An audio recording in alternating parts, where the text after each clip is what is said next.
Hey guys, এয়া ৰঙালাও ছিঙি আছে দেই। এয়া খেতি এইবোৰ দেখিছে। এয়া দেখুৱাই দিছোঁ ওচৰৰ পৰা চাওক।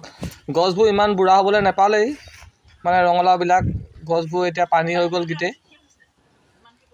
এয়া ছিঙি আছে এইফালে দেখুৱাই দিছোঁ ধুনীয়াকৈ।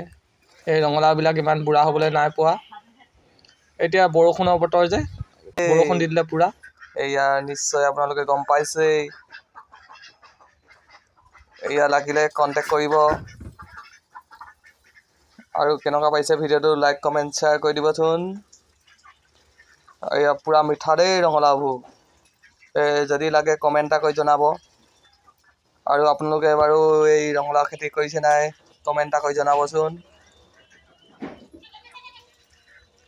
এয়া বেছি কৰা নাই হ'লে এই আধা কঠামান কৰিছিলে আৰু বিকাও হ'ল। এয়া পানী হোৱাৰ কাৰণে কেঁচাতে ছিঙি দিবলগীয়া হ'ল। এইবোৰ কিছুমানবোৰ পকিবলৈ পালে বাৰু, প্ৰায় কেঁচাই হৈ থাকিলে ৰঙালাওবিলাক। ভিডিঅ'টো কেনেকুৱা পালে লাইক কমেণ্ট শ্বেয়াৰ কৰি দিব। আজি আছিলে ভিডিঅ'টো ইমানেই, বাই বাই।